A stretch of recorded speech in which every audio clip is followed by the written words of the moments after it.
Polling date దగ్గర పడుతున్న నేపథ్యంలో ఎన్నికల ప్రచారాన్ని ముమ్మరం చేశారు. ప్రస్తుతం మనం ఎమ్గనూరులో ఉన్నాము. వైఎస్ఆర్సీపీ ఎమ్మెల్యే అభ్యర్థి అయిన బుట్టా రేణుక ఎన్నికల ప్రచారంలో దూకుడు పెంచడం జరిగింది. ప్రస్తుతం మనతో మాట్లాడేందుకు ఎమ్మెల్యే అభ్యర్థి ఉన్నారు. ఎట్లా జరుగుతుందంటారు? చాలా తక్కువ టైం ఉంది, ఇంకా 2 రోజుల్లో పూర్తి స్థాయిలో క్లోజ్ అవుతున్నది కదా. ఇంకా 1.5 డే ఉంది మనకు. ఈ రోజు ఆల్రెడీ హాఫ్ డే అయిపోయింది. చాలా మటుకు ప్రచారాలన్నీ కూడా అయిపోయాయి. ఇంకా లాస్ట్ మినిట్ దాకా మేము ఎక్కడన్నా ఏదైనా ఉంటే అక్కడ అంతా కూడా చేసుకుంటూ వెళ్తూ ఉన్నాము. ప్రతి దగ్గర కూడా ప్రజలు చాలా బాగా ఆహ్వానిస్తున్నారు. వారి ఆదరణ చాలా బాగా ఉంది. ఇదంతా కూడా జగనన్న సంక్షేమ పథకాలు, జగనన్న పైన అభిమానం, జగనన్న ఇందాక మీరు చూసి ఉంటారు, జగనన్న అంటే ప్రాణం, జగనన్న అంటే పిచ్చి అని చెప్పుకుంటూ ఎంత అభిమానాన్ని చూపిస్తున్నారు. నిజంగా ప్రజలందరూ కూడా చాలా బాగా మాకు మద్దతిస్తున్నారు.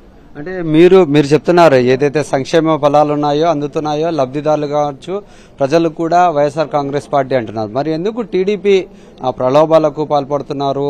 ఆ యొక్క లబ్ధిదారులకు వచ్చే పథకాలను నిలిపివేస్తున్నారు. వాళ్ళు ఎందుకు అట్లా పాటుపడుతున్నారు? అంటే జగనన్నకున్న ఏదైతే ఇమేజ్ పబ్లిక్ లో ఉందో, ఆ పబ్లిక్ కూడా ఆ క్రేజ్ ఏదైతే ఉందో అది చూసి వాళ్ళు సహించుకోలేకపోతున్నారు. అందుకనే ఆ ఎలక్షన్స్ ముందర పబ్లిక్ ని అంటే డైవర్ట్ చేసేదానికి, వాళ్ళ మైండ్ ని డైవర్ట్ చేసే దానికోసము ఇవన్నీ కూడా మనకు వచ్చే సంక్షేమ పథకాలని ఆపడం కానీ, మనకు అవ్వాతాతలకి ఇబ్బంది పెట్టడం కానీ ఇలాంటివన్నీ చేస్తున్నారు. అది వాళ్ళకే తిరిగి కొడుతుంది. డెఫినెట్లీ వాళ్ళు ఏది చెప్పినా కూడా ప్రజలు నమ్మే పరిస్థితుల్లో లేరు. జగనన్న మీద నమ్మకం ఉంది. ఎందుకంటే జగనన్న మాట మీద ఉండి 5 సంవత్సరాలు చెప్పింది చెప్పినట్టుగా చేస్తూ వచ్చారు. అది ఆ నమ్మకాన్ని ఆయన నిలబెట్టుకున్నారు. ప్రజల గుండెల్లో జగనన్న పైన ఆ విశ్వాసం, నమ్మకం అలా పాతుకుపోయింది. ఎవరోజు చెప్పినా కూడా వాళ్ళు వినే పరిస్థితుల్లో లేరు.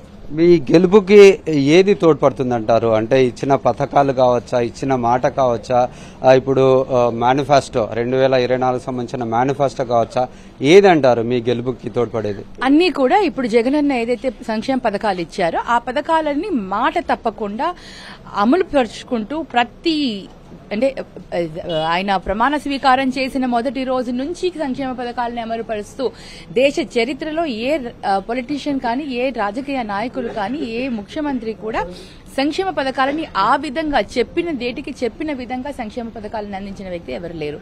అది చేసిన దానికి అందరికీ ఒక విశ్వాసం, ఒక నమ్మకం వచ్చింది. ఆ మాట మీద ఉండే తత్వము, ప్రజల్లో ఉండే ఇది, ప్రజల కష్టాలకు స్పందించే తత్వము, ఇవన్నీ జగనన్నకున్న లక్షణాలు. ఆ లక్షణాలకు ప్రతి ఒక్కరూ కూడా జగనన్న వైపు తిరిగి ఉన్నారు. అదేవిధంగా ప్రతి దగ్గర కూడా అన్న చేస్తున్న న్యాయం, సామాజిక న్యాయం, బీసీ, ఎస్సీ, ఎస్టీ మైనారిటీలకు ఆయన చేస్తున్న న్యాయం, ఇవన్నీ కూడా అన్న ఏదైతే చేస్తున్నారో అన్న పైన ఉన్న అభిమానం, ఆ ప్రేమ ఇంకా రెట్టింపు అవుతూ పోతుంది ప్రజల్లో. అది మాకు చాలా పాజిటివ్ గా మాకు ముందుకు పోతున్నాం మేము. అంటే మరి చంద్రబాబు నమ్మే పరిస్థితి లేరా? ఆయన మేనిఫెస్టోలో కావచ్చు, ఈ యొక్క హామీలు కావచ్చు, చాలా ఎక్కువగా అంటే వైఎస్ఆర్ కాంగ్రెస్ పార్టీ మేనిఫెస్టోలో పొందుపరిచిన దానికన్నా ఎక్కువగా చేస్తామంటున్నారు కదా. మరి ప్రజలు నమ్మరంటారా? వాళ్ళు డైవర్ట్ కారా? ఖచ్చితంగా నమ్మరు. 2014లో ఏ విధంగా మోసం చేశారో 2024లో కూడా అదే విధంగా మోసం చేసేదానికే సంక్షేమ పథకాలని ప్రజలు తెలుసుకున్నారు. ఆయన అంత మరీ ఓవర్లోడెడ్ గా ఆయన సంక్షేమ పథకాలు చెప్పేసరికి అది నమ్మశక్యం కానీ సంక్షేమ పథకాలు. ఏదైనా కొంచెం అతికేలాగా ఉండాలి అబద్దాలు. మరీ మితిమీరిన అబద్దాలు కానీ, మితిమీరిన హామీలు ఇస్తే ఇలాగే ఉంటుంది. ప్రజలు ఎక్కడ కూడా నమ్మే ప్రసక్తే లేదు. ఎందుకంటే ప్రజలకు తెలుస్తుంది. అన్న చాలా క్లియర్ గా ఎక్స్ప్లెయిన్ చేశాడు. రాష్ట్ర బడ్జెట్ ఎంత, మనం వచ్చేది ఎన్ని సంక్షేమ పథకాలకు, మన వాల్యూ, మన ఇది ఎంత, వాళ్ళు ఎంత సంక్షేమ పథకాలకు ఇచ్చారు. రాష్ట్ర బడ్జెట్ ని మించి, మన సెంట్రల్ గవర్నమెంట్ నుంచి వచ్చే బడ్జెట్స్ ని మించి ఎక్కడి నుంచి తెచ్చిస్తాడు ఆయన. ఇవన్నీ అబద్దాలన్నీ చాలా క్లియర్ గా అందరికీ తెలిసిపోతుంది. ఎడ్యుకేటెడ్స్ అయితే దే నో వెరీ వెల్ ఇది అన్ని అబద్దాలు అని. అన్ఎడ్యుకేటెడ్ పీపుల్ కి కూడా, వాళ్ళకి కూడా బాగా తెలిసిపోయింది. చంద్రబాబు నాయుడు గారు 2014లో మోసం చేశాడు, ఇప్పుడు కూడా మమ్మల్ని మోసం చేస్తాడు. ఓన్లీ మాటలతోనే చెప్తాడు. కేవలం రాజకీయ లబ్ధి కోసమే ఇవన్నీ మాట్లాడుతున్నాడు. మాకు జగనన్న ఇచ్చే సంక్షేమ పథకాలే చాలు, మేము అత్యాశకి పోము, ఉన్నవి మాకు చాలా హ్యాపీగా ఉన్నాం, మేము ఇదే తీసుకుంటాం, మాకు ఇవి కావాలి అని అదే దాంట్లో ఉన్నారు.